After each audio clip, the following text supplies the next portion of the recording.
Financial Argument. Follow us on YouTube. And back with us today is Dr. Ron Paul, former congressman and former presidential candidate. Dr. Paul, thank you so much for joining us today. Elijah, it's nice to be with you today. All right. Well, I'd like to talk today about the importance of liberty. Now, in your book, Liberty Defined, you wrote, "Our standards of living are made possible by the blessed institution of liberty. When liberty is under attack, everything we hold dear is under attack." So can you expand a little bit on this? Yes, a lot of people wouldn't think of it that way because they see what's happening today as some people suffer more than others, and that's generally the case. But if the principle is violated, eventually it'll involve everybody. So if they violate the principles, say, of monetary policy and they print a lot of money, some people will benefit while others suffer for a while, but eventually it'll lead to such chaos. Same way with civil liberties. If you violate the civil liberties of certain groups or you give certain privileges to groups at the expense of others, it eventually gets out of hand and everybody suffers. So the motivation so often for those who want less liberty but more stuff and being taken care of, what they do is they vote for government to give them something, never asking the question, where does it come from? But eventually what happens is the capacity of society eventually ends, and then even those who seem to benefit, they suffer too. So if the principles of liberty aren't protected, I believe eventually everything goes. Like you could look at an example, say, in Nazi Germany. At the beginning, the people were doing better, and the business people did well because there was a partnership between big government and business. And yet eventually, the sacrifice of the principles of liberty led the government to become more authoritarian. Well, we're not quite where the Nazis got to, but we're certainly moving in a direction which is negative, and we've divided the country. We have the 99% and the 1%. I believe those numbers represent something very serious because it is very, very divisive. But eventually, if society breaks down economically or morally or in violence, we all have to be concerned. Definitely, and when there's crises, it seems like people ask for the government to step in and save everyone, and that's exactly the opposite of what everyone needs, and it just threatens our liberty. Now, on Sunday, we saw this tragic Orlando terrorist attack, which ended up being the worst mass shooting in U.S. history, and we're going to see many government officials calling for the government to do something about this. Now, when we see this kind of crisis, what kind of liberties do you think will be under attack by government, and what do you see as a libertarian, how do you believe the U.S. should combat terrorism? Well, we should do a lot less, a lot sooner. And I think if it's purely a terrorist attack by individuals who are very angry at us, of course, you have to deal with the foreign policy.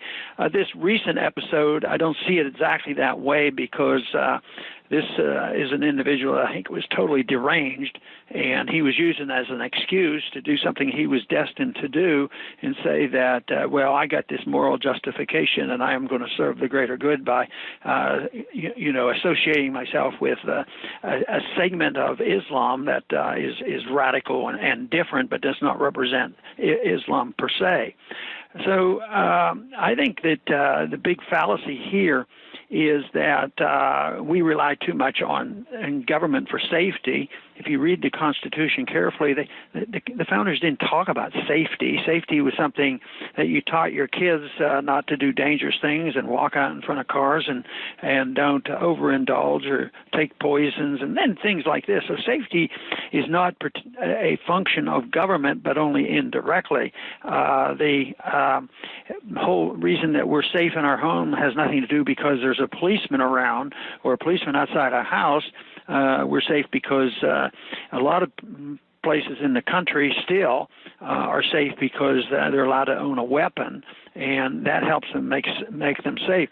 But today we have developed a culture where it's negative to be favorable to guns for so many people, and it's also become an entitlement system and a dependency. So people, when they have trouble, instead of looking at the fallacies in economics, they say, oh, well, the government's supposed to take care of me. They gave me free education, and my parents get free rent, and, on and on. So any problem with it is never their fault. It's never the fault of the economic system or the carelessness with which we have our civil liberties, where we assume more responsibility for ourselves. They defer and say, well, I want more stuff for free, and you hear it all the time. But governments are there to, in a limited fashion, to protect our liberties, believing that there's more prosperity and more safety and more peace if we accept that notion that it's a responsibility of the individual, and that not only should all individuals accept the non-aggressive principle, that is, nobody can initiate violence against somebody else, but we can't allow our governments to do it either, whether it's by taking from one group and giving special benefits to another, or interfering in the internal affairs of other nations, claiming that we know what's best for other people, even to the point that we use our own force, our bombs and missiles and sanctions and all these things, because we're exceptional and we know what's good, and we're going to force this on people and improve their lifestyle and make everybody safer and freer. Well, it's a failed system. What we want is more liberty for people to make their own decisions, assume responsibility. It won't be a perfect world, but I'll tell you what we're having today is very imperfect, and it's getting worse because they won't even consider the fact that it's up to individual liberty and self-reliance that really solves our problems. Definitely, and you've talked about before about how because the dollar is now used all over the world, the threat to liberty is not limited to the United States. You're right, dollar hegemony has globalized the crisis. Did you want to discuss a little bit about why the threat to liberty is a global issue? Yes, because what we have been given, thinking that it would serve the world and serve the United States, and on the short run and for certain groups it has, and that is allowing the dollar to be the reserve currency of the world, which came about by the rejection of gold and figuring that smart people now, they don't have to rely on something like gold, that they're smart enough to manage the money and know what interest rates should be and what the money supply should be. And that meant that we could literally print the gold. And before, gold couldn't be printed, so there was a limit to what we could do. So there was no limit to how much we could print, how much money we could spend overseas, get the advantage of buying stuff from overseas. It's cheap because we didn't have to earn the money or sell the goods. We just had it, and they kept accepting these dollars. And the immediate reaction there from countries like China and other places, we created prosperity for them and prosperity for us. But it was an illusion. It wasn't based on productions and savings. Savings quit. There was essentially, most countries' production recently has gone down, but it has globalized the system. And there's been fiat currencies, that is non-precious metal currencies, for many times over the hundreds and hundreds of years, and they always fail.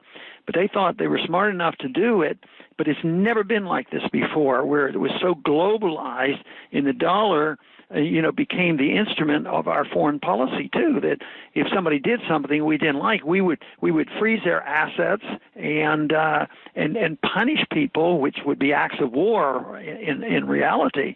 And this, of course, served to build enemies to us, and for us to make so many mistakes, both in foreign policy, spend more money on the military and industrial complex and other things, and now it's in a way it's a financial huge bubble, both in what we do domestically, spend too much money on school scholarships and loaning money and houses and all these things, but also what we do overseas. But the problem becomes is when is that system rejected, and it always is, because debt and printing money is not a solution. If this could be a solution where debt doesn't matter and we can print money at will and everybody will take our money, there's no reason for anybody in America to ever have to work again. We could just print money and tell them to send us what we want. And that becomes so absurd. Everybody says, oh, that's not possible. No, but we're way beyond the point where it's practical and moral in the way we run our affairs, and that's why we're in such difficult times economically. Now, last time I had you on, you mentioned that you see hope for the future because many young people are learning more and joining the fight for liberty. However, during this election cycle, I've seen a lot of my peers who support Bernie Sanders, a democratic socialist. So what should young people like myself do to convince others that democratic socialism is not the solution and liberty is the solution? Well, to start off with, it's one person at a time, and the first person you deal with is with oneself.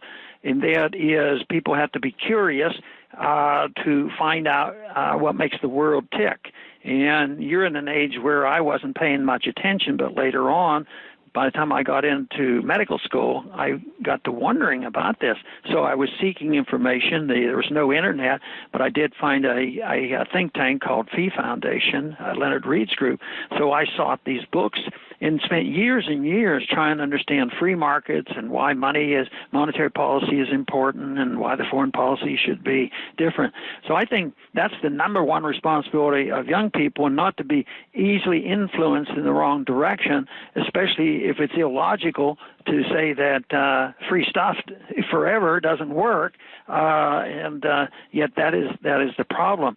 If people, on a one-to-one basis, because that's what the next step would be, is try to influence people just one at a time, if nothing else, but never to demagogue and argue and push and ridicule, but to try to persuade intellectually. And when you run into a socialist, you say, well, there seems to be some shortcomings. Socialism was tried throughout the 20th century. The radical socialists was fascism and communism. That's all socialism, and look at what that led to. And also, if it's less international socialism, go to Venezuela. All you have to do is dig up some pictures and show what socialism is all about. And I think a lot of it is persuading people one-on-one. It's intellectual. But I still believe that there's a lot of people, in spite of the fact that a lot of young people gravitated to Bernie Sanders, I think there's still a lot very interested in the freedom movement. People like you give me a lot of encouragement because you understand the issues and you're spreading this information, and you probably have no idea if you've done how much good you have already done. You may have influenced hundreds of people, so you never know. There's always a remnant out there, and there's always new people that come in, and ideas are not well chronicalized. You just don't know who they are.